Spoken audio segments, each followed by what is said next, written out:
Hello friends, পাই দিবসের শুভেচ্ছা। আর অবশ্যই অ্যালবার্ট আইনস্টাইনের জন্মদিনের শুভেচ্ছা। আর আজকে অ্যালবার্ট আইনস্টাইনের জন্মদিন সত্ত্বেও আজকে আর একটা দুঃখের জিনিস হচ্ছে, আজকে স্টিফেন হকিন্সের মৃত্যুবার্ষিকীও। যাই হোক, আজকে একটা দিনের মধ্যে তিনটে জিনিস। আজকে পাই দিবস, আজকে আমার জামাতেও পাই আছে, প্লাস অ্যালবার্ট আইনস্টাইন যে কাজ করে গেছেন তা ভগবান তুল্য ছাড়া সম্ভব নয়।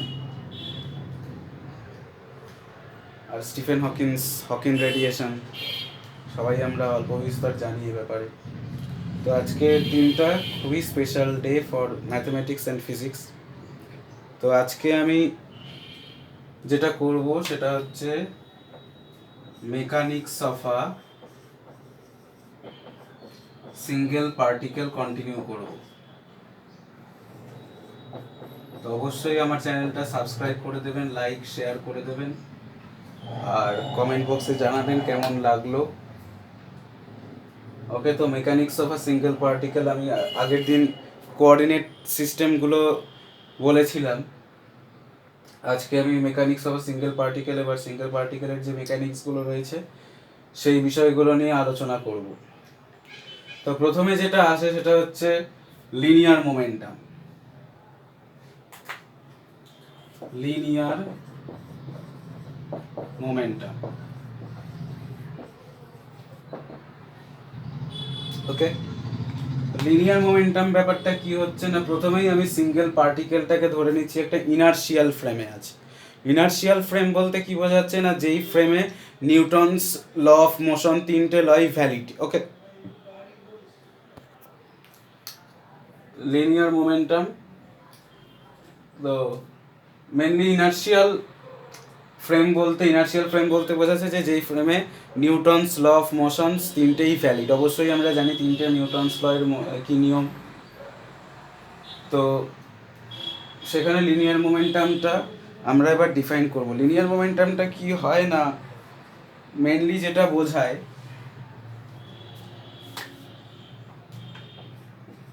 পি ইকুয়াল টু হচ্ছে এম ভি, ভেক্টর সাইন আছে, ওকে, মাস ইনটু ভেলোসিটি।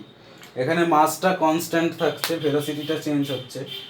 তো এখানেই সেই অ্যালবার্ট আইনস্টাইন তারপরে যখন relativity, special theory of relativity's postulate দেন, তারপর থেকে এই জিনিসটা পুরো বদলে যায়। সেখানে রিলেটিভিস্টিক, এটা নন রিলেটিভিস্টিক কেস ধরা হয়েছে। আর আইনস্টাইন আসার পর, আইনস্টাইনের এসটিআর আসার পর সেটা রিলেটিভিস্টিক হয়ে দাঁড়ায়। তখন রেস্ট মাস আর মুভিং মাসের একটা টানাপোড়েন দেখা পড়ে।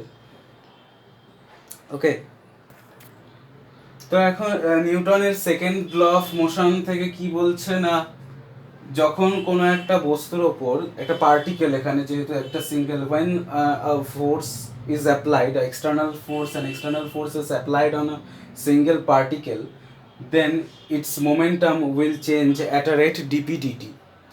মানে বলছে যে যদি এই পার্টিকেল কোনো একটা সিঙ্গেল পার্টিকেল, যেহেতু পার্টিকেলের উপরে এফ ফোর্স অ্যাপ্লাই করা হয়, তাহলে সেটা হবে তার মোমেন্টামের টাইম রেট অফ চেঞ্জের সমান। এইটাই হচ্ছে নিউটনের সেকেন্ড ল থেকে পাই। যেমন এখানে যদি এম ভি বসাই, এবার এটা প্রথমে বলে দিলাম নন রিলেটিভিস্টিক কেস, তাহলে এমটা কনস্ট্যান্ট থাকছে, ডিভি ডিটি হচ্ছে ইকুয়াল টু হচ্ছে এটা ভেলোসিটির time rate of change, acceleration M into A, এইটা হয়ে গেল ফোর্স।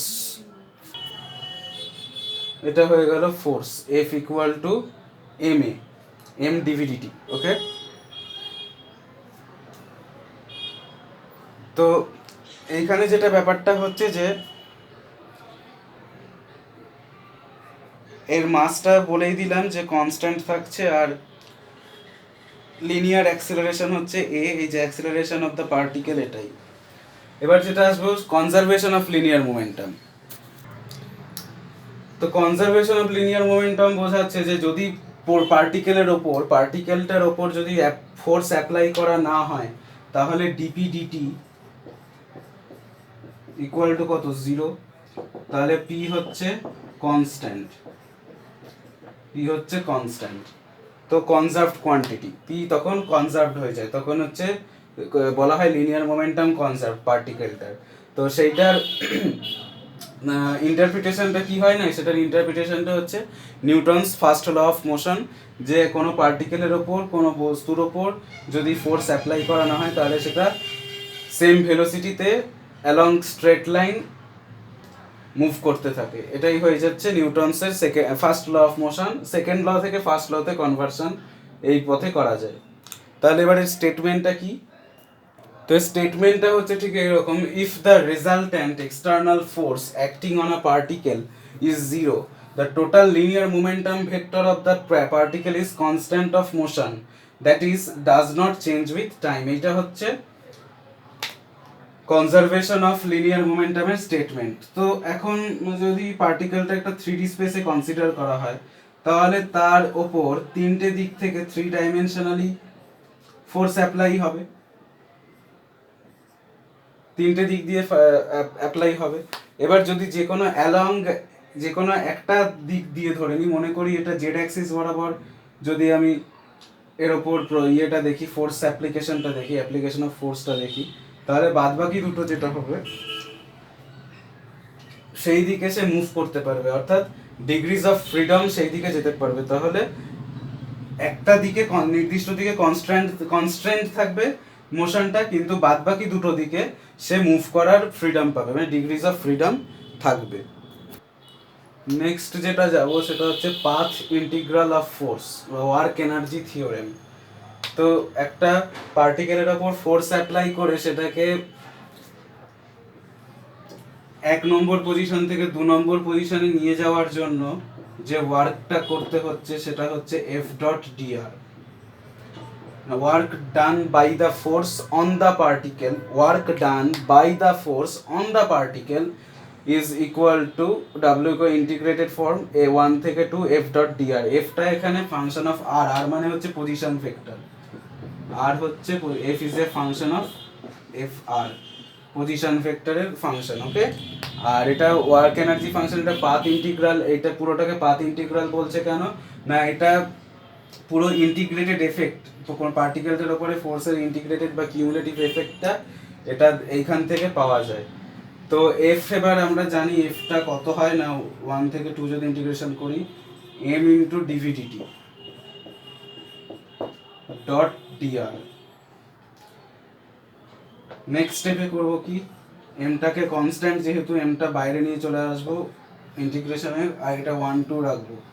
এবার দেখো ডিভি বাই ডিটি আছে, ডিআর বাই ডিটি করলে সেটা ভেলোসিটি ভি হয়ে যাবে, তাহলে আমি এটাকে কি করে দেবো ডিডিটি অফ ভি স্কোয়ার, আর এখানে 2 নিয়ে চলে আসবো। কেন বলছি, যে এখানে দেখো ডিভি আছে আর এখানে ডিআর আছে, ডিআর বাই ডিটি ভি হয়, ভি ইন্টু ডিভি মানে ডিভি স্কোয়ার যদি করি তাহলে 2 ভি ডিভি হয়, তাহলে এখানে 2টা এখানে একটা এম বাই 2 দিয়ে করে দিলাম, তাহলে 2 2 ক্যান্সেল আউট হয়ে যাবে আর D by D T into V square হয়ে যাবে।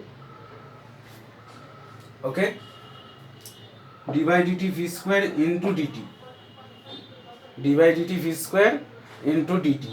তো শেষ অ্যাট লাস্ট কি হবে না, half M V two square minus V one square আসবে। তাহলে আমরা জানি হাফ এম ভি স্কোয়ার হচ্ছে কাইনেটিক এনার্জি, তাহলে হচ্ছে kinetic energy T two minus T one. তাহলে শেষমেশ যেটা পাচ্ছি যে work done, পার্টিকেলটার initial kinetic energy আর ফাইনাল কাইনেটিক এনার্জির মধ্যে যে ডিফারেন্স, সেইটা ওই ফোর্সের দ্বারা যে কাজ করা হয়েছে সেই ওয়ার্ক ডানের সমান। ওকে, এইবার এখানে তিনটে জিনিস অ্যারাইজ করে এই ইকুয়েশনটা থেকে। তো সেই ইকুয়েশনটা থেকে তিনটে অ্যারাইজ করার জিনিসটা প্রথমত হচ্ছে, যদি T two greater than T one হয়, যদি T two greater than T one হয় তাহলে work done by the force, work done by the force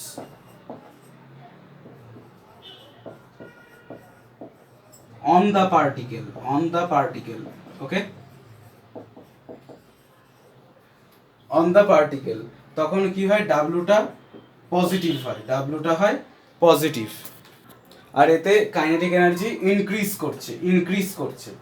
দ্বিতীয় কারণ হচ্ছে দ্বিতীয় যেটা হচ্ছে সেটা হচ্ছে ডাব্লু যদি নেগেটিভ হয় মানে কত, T2 is less than T1, সেক্ষেত্রে কি হচ্ছে না work done on the force, যখনই এটা লেস দেন হয়ে যাচ্ছে তখন হয়ে যাচ্ছে work done against the force, মানে অন দ্য ফোর্স ওই একই ব্যাপার, আমি এগেনস্ট করে দিলাম, এগেনস্ট কথাটা ইউজ করছি, against the force by the particle.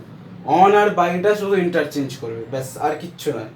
On R by এই দুটো প্রিপোজিশন শুধু ইন্টারচেঞ্জ করবে, তাহলে গ্রামাটিক্যালি আর ফিজিক্যালি ব্যাপারটা একদম মিলে যাবে, আর এর ক্ষেত্রে এনার্জি ডিক্রিজ করবে। আর লাস্ট যেটা আছে সেটা হচ্ছে থার্ড যেটা, সেটা হচ্ছে যদি T2 ইকুয়াল টু T1 হয় তখন W ইকুয়াল টু 0, কোনো এনার্জির চেঞ্জ হচ্ছে না, work done by the particle on the particle দুটোই 0 হচ্ছে। তো এই তিনটে জিনিস এখান থেকে তিনটে জিনিস পাওয়া যায়, তিনটে কন্ডিশন অ্যারাইজ করা যায়। আর যদি একটা সার্কুলার মোশন হয়, এখন লিনিয়ারলি এটা দেখছিলাম, যদি লিনিয়ারলি এখন সার্কুলার মোশন করে পার্টিকেলটা, তাহলে সে লিনিয়ারলি চলতে থাকবে, ইনিশিয়াল আর ফাইনালের মধ্যে কোনো এনার্জি চেঞ্জ হবে না। তো কারণ প্রত্যেকটা এর যে যাতায়াতটা, এই যে রেডিয়াসটা যদি এদিকে হয় আর এর ডাইরেকশন হচ্ছে ট্যানজেনশিয়ালি, এদের মধ্যে অ্যাঙ্গেলটা সবসময় 90 ডিগ্রি থাকে। ওকে, তো এই হচ্ছে ওয়ার্ক এনার্জি থিওরেম। নেক্সট যেটা পার্ট আসবো সেটা হচ্ছে কনজারভেটিভ ফোর্স, আর সেখান থেকে হচ্ছে কনসেপ্ট অফ পোটেনশিয়াল। ওকে, তো এইটা আসছে কনজারভেটিভ ফোর্স ব্যাপারটা ঘটছে কিনা, যে ওয়ার্ক এনার্জি থিওরেমে কি দেখলাম যে এটা একটা পাথ ইন্টিগ্রাল নেওয়া হয়েছিল। পাথ ইন্টিগ্রাল সবসময় পাথের ওপর ডিপেন্ড করছে, অবশ্যই পাথের ওপর ডিপেন্ড করছে, কিন্তু সব ফোর্স পাথের ওপর ডিপেন্ড নাও করতে পারে। সব ফোর্স পাথের ওপর ডিপেন্ড না করে দুটো স্টেট বা দুটো এন্ড পয়েন্টসের ওপরও ডিপেন্ড করতে পারে, যে ইনিশিয়াল পয়েন্ট কোথায় ছিল, তার তখন কত ফোর্স ছিল, ফাইনাল পয়েন্টে গিয়ে কত ফোর্স অ্যাপ্লাইড হলো, তার উপরও ডিপেন্ড করতে পারে কোনো ফোর্স। ওকে, তো এই সমস্ত ফোর্সগুলোকে কনজারভেটিভ ফোর্স বলে। কনজারভেটিভ ফোর্স বলে স্টেট ফাংশন। মানে যদি আমরা কোনো খেলা, মানে সাপোজ একটা ম্যাচে আমরা ক্রিকবাজে যদি দেখি, সে একটা 4 মারলো, এইটুকু বোঝা গেল, কিন্তু যদি আমরা খেলায় দেখি সেটা হয়ে গেল কি, যেটা আমরা ক্রিকবাজে দেখলাম সেটা হচ্ছে স্টেট ফাংশন, কিন্তু পাথ ফাংশন কিভাবে খেললো সেটা টিভিতে দেখি। তো এই হচ্ছে দুটো পাথ আর স্টেট ফাংশনের মৌলিক পার্থক্য। একটা ছোট্ট উদাহরণ দিয়ে আমি বোঝাবার চেষ্টা করলাম। তো এই যেটা পাথ ফাংশনের উপর ডিপেন্ড করে না, স্টেট ফাংশনের উপর ডিপেন্ড করে, সেটাই হচ্ছে কনজারভেটিভ ফোর্স, এই সমস্ত ফোর্সগুলোকে। তো একটা লাইন ক্লোজড পাথের লাইন ইন্টিগ্রাল নিতে গেলে F.dr যদি করি এটা 0 হবে। এইভাবেও এর কনজারভেটিভ ফোর্সের ডেফিনেশন দেওয়া যায়। এবার এর ওপর যদি আমি স্টোকস ল অ্যাপ্লাই করি, না বেন স্টোকস নয়, বিজ্ঞানী স্টোকস, তাহলে আসবে curl F dot D S. D S হচ্ছে একটা আরবিট্রারি এরিয়া। তাহলে এখন যেহেতু ডিএস একটা আরবিট্রারি এরিয়া, তাহলে আমি সহজেই লিখতে পারি কার্ল এফ ইকুয়াল টু 0। তাহলে এটাই হচ্ছে কনজারভেটিভ ফোর্সের ডেফিনেশন। তো আমরা ফোর্সটাকে কনজার্ভড বলবো তখনই যখন ফোর্সের কার্ল ইকুয়াল টু 0 হবে। যখন ফোর্সের কার্ল ইকুয়াল টু 0 হবে তখন then we can say the force is conservative. মনে করি এখন একটা আমি যদি উদাহরণ দিই কনজারভেটিভ ফোর্সের, তো সেইটা হচ্ছে সেন্ট্রাল ফোর্স। এই সেন্ট্রাল ফোর্স ফিল্ডের ওপর আমাদের পুরো সৌরজগৎটা রান করছে, পুরোটা ইলেকট্রিক্যাল পাথে। পৃথিবী যে সূর্যকে প্রদক্ষিণ করছে, সমস্ত গ্রহই যে প্রদক্ষিণ করছে সূর্যকে, সেটা পুরোটাই হচ্ছে সেন্ট্রাল ফোর্স ফিল্ডের আন্ডারে। তো এই সেন্ট্রাল ফোর্স ফিল্ডটা কনজার্ভ, এটা কি করে প্রুফ করব না, আমরা জানি, মনে করছি ফার্স্ট অফ অল মনে করছি যে এফ ইকুয়াল টু, এফ তো ফাংশন অফ আর, তাহলে হচ্ছে F R vector into R cap. ওকে, তো এবার আমি যদি কার্ল এফ নিই, তাহলে কত হবে, curl of F R into R cap. তো এখান থেকে কি করা যাবে, এটাকে যদি আমি ভাঙি তাহলে আসবে হচ্ছে gradient of F R cross R vector plus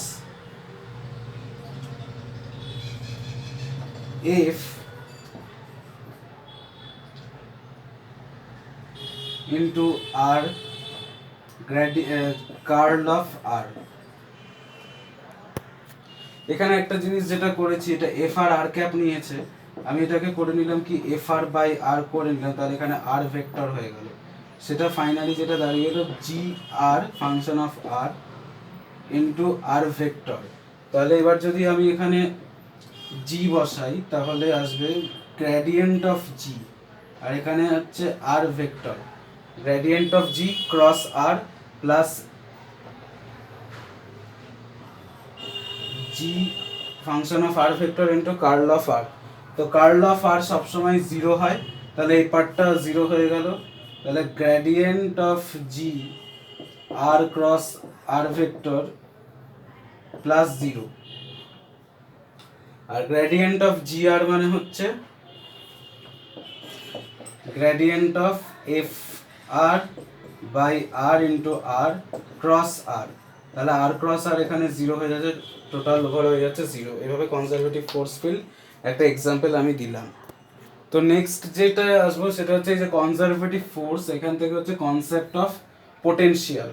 তো কনজারভেটিভ ফোর্স মানে কি বললাম না, curl F equal to zero, curl F equal to zero, এইখান থেকে পাওয়া যায় কি এফ এর ভ্যালু, এফ একটা gradient of a scalar function, gradient of a scalar function, এখানে ভিটা হচ্ছে একটা স্কেলার ফাংশন হয়, আর নেগেটিভ সাইন ইন্ডিকেট করে যে যত ফোর্স বাড়বে তত gradient of the scalar decrease করবে, আর ভাইস ভার্সা, ফোর্স কমলে এটা বাড়বে। তো এই যে স্কেলার ফাংশনটা, এই স্কেলার ফাংশন ভিটাকেই বলা হয় পোটেনশিয়াল ফাংশন। পোটেনশিয়াল, এটাই পোটেনশিয়াল এনার্জিও বলে, এনার্জি ফাংশন। ওকে, পোটেনশিয়াল এনার্জি ফাংশন। এইবার আমি যদি ওয়ার্ক ডানটা আবার দেখি, 1 থেকে 2 এফ ডট ডিআর, তাহলে হবে কি 1 থেকে 2 dv dr dot dr dot dr. Okay, দুটোই ভেক্টর কোয়ান্টিটি, দুটোই ভেক্টর কোয়ান্টিটি। তো শেষমেশ যেটা আসবে -1 থেকে 2 del v by del x into dx, sorry del x plus del v by del y into del y, এখানে এটা d লেখাই যায় ডেল্টা না লিখে, আর dv dx dv dz into dz।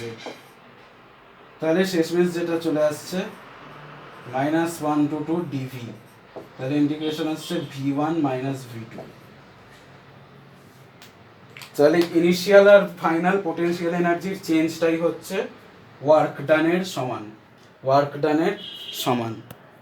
তবে পোটেনশিয়াল এনার্জি সবসময়, পোটেনশিয়াল এনার্জি এক্স্যাক্ট ভ্যালু দেয় না, অর্থাৎ F equal to minus gradient of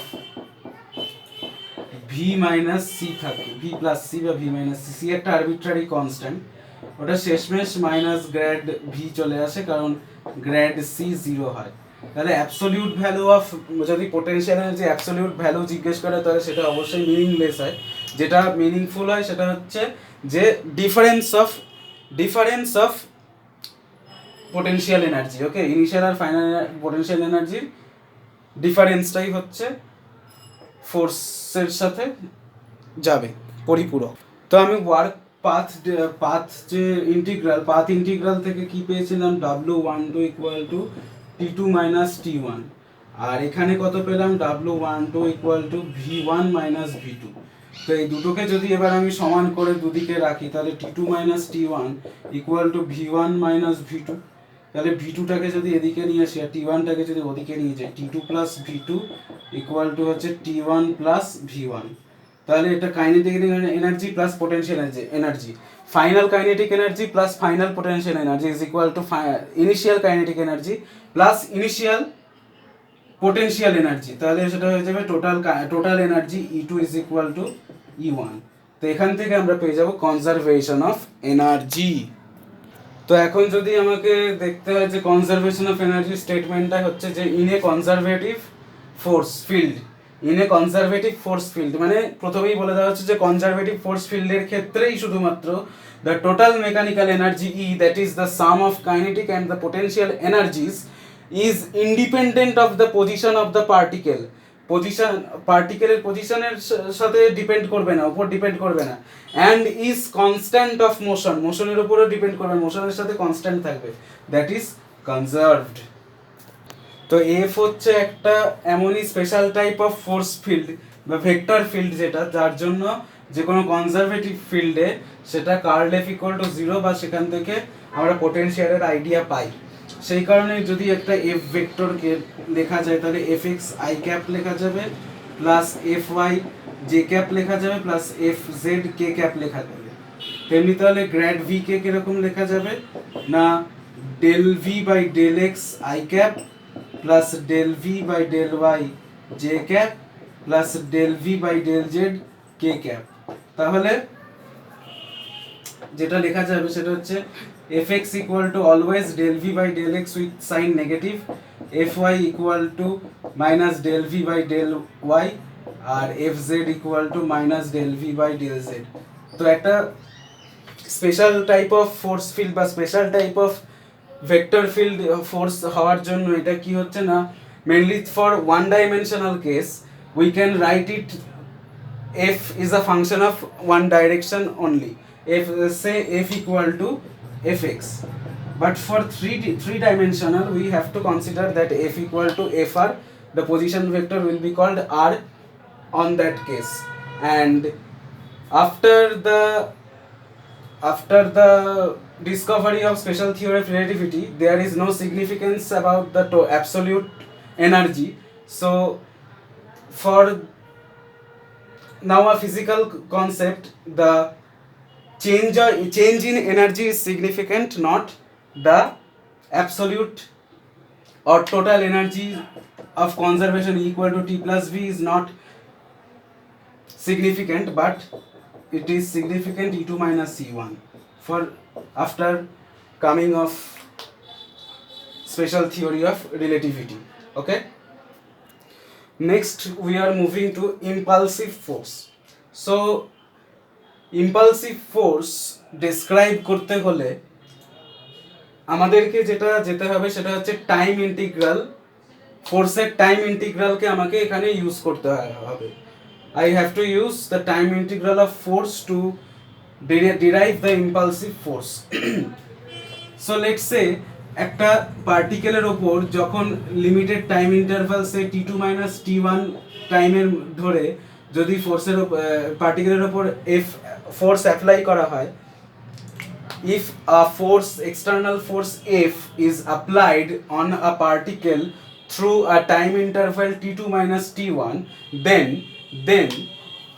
the time integral leads us to the change in momentum, that is called the impulsive force. Initially 1 থেকে 2 অবধি স্টেটে integrate যদি করি তাহলে এটা আসবে f dot D T, f dot D T যদি করি এটা হচ্ছে টাইম ইন্টিগ্রাল, ওয়ার্ক ডানটা ছিল সেটা হচ্ছে পাথ ইন্টিগ্রাল, আর এটা হচ্ছে টাইম ইন্টিগ্রাল 1 to 2, f হয়ে যাচ্ছে কত D P D T, D P D T dot D T, D T D T cancel out হয়ে যাবে, পড়ে থাকবে p2 minus p1. The change in linear momentum will leads us to the impulsive force. আর যেহেতু একটা শর্ট টাইম ইন্টারভালের ওপর মধ্যে একটা শর্ট টাইম ইন্টারভালের মধ্যে একটা ছোট্ট স্পেস একটা পার্টিকেলের ওপর large amount of force is applying, যেহেতু large amount of force apply করানো হচ্ছে সেই জন্য এই ফোর্সটাকে বলা হয় ইম্পালসিভ ফোর্স, আর এই পুরো ঘটনাটাকে বলা হয় impulse of force, impulse of force. Okay, তো এটা হচ্ছে ইম্পালস অফ ফোর্স যেটা চেঞ্জ ইন মোমেন্টাম, আর যেহেতু একটা শর্ট রেঞ্জ অফ টাইমের মধ্যে একটা ছোট্ট স্পেসের মধ্যে large amount of force apply করা হচ্ছে সেহেতু সেই ফোর্সটাকে বলা হচ্ছে ইম্পালসিভ ফোর্স।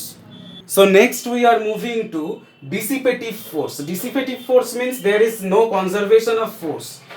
তো এখন রিয়েল লাইফে আইডিয়াল কেসেই একমাত্র দেখা যায় যে কনজারভেশন অফ ফোর্স অ্যাপ্লিকেবল হতে পারে আইডিয়াল কেসে, কিন্তু রিয়েল কেসে যত ঘটনা ঘটে সব রিয়েল কেসেই ডিসিপেটিভ ফোর্স হয়, বা যেখানে ফোর্সের ডিসিপেশনের জন্য এনার্জির লস হয়।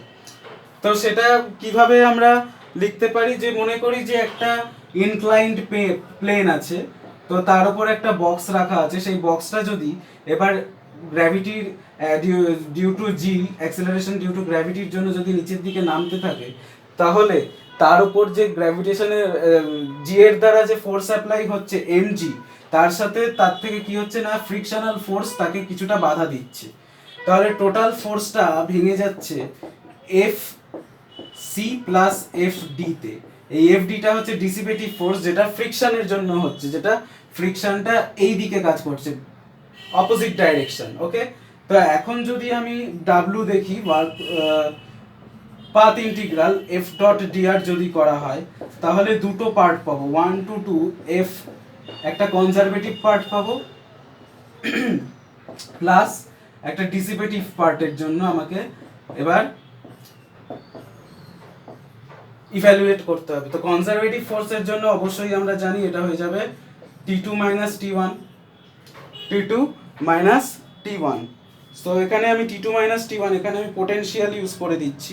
পোটেনশিয়াল ইউজ করতে গেলে মেনলি আমি পোটেনশিয়াল আর কাইনেটিক এনার্জি দুটোকেই অ্যাপ্লাই করতে পারি।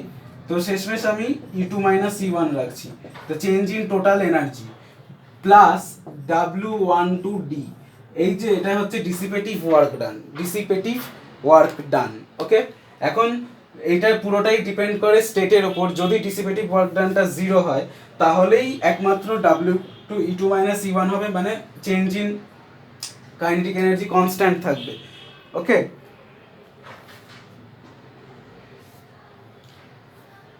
সো যেটা বলছিলাম, সো আমি প্রথমে পোটেনশিয়াল কনসিডার করে দিচ্ছি, যে initial minus final potential plus W12 ডিসিপেটিভ work done. এবার আমি জানি যে T2 minus T1 is equal to V1 minus V2 plus W12D। তাহলে এখান থেকে লিখতে পারি আমরা T2 plus V2 minus T1 plus V1 equal to W12D। Finally লিখতে পারি E2 minus E1 equal to W12D। তাহলে একমাত্র যখন W12 ডিসিপেটিভ ওয়ার্ক ডান 0 হবে, তখনই E2 সমান E1 হবে। E2 সমান E1 হয়ে টোটাল মেকানিক্যাল এনার্জি কনজার্ভড হবে। আর যদি W12টা যদি 0 না হয়, তাহলে এটা ডিসিপেটিভ হবে, অর্থাৎ এনার্জি লস হবে। তো এটাই হচ্ছে ডিসিপেটিভ ফোর্স। ফাইনালি যেটা আসবে সেটা হচ্ছে অ্যাঙ্গুলার মোমেন্টাম আর কনজারভেশন অফ অ্যাঙ্গুলার মোমেন্টাম। এতক্ষণ পুরোটাই যা করছিলাম সব লিনিয়ারলি পার্টিকেলটা লিনিয়ার পাথ ডেসক্রাইব করছিল, সরি।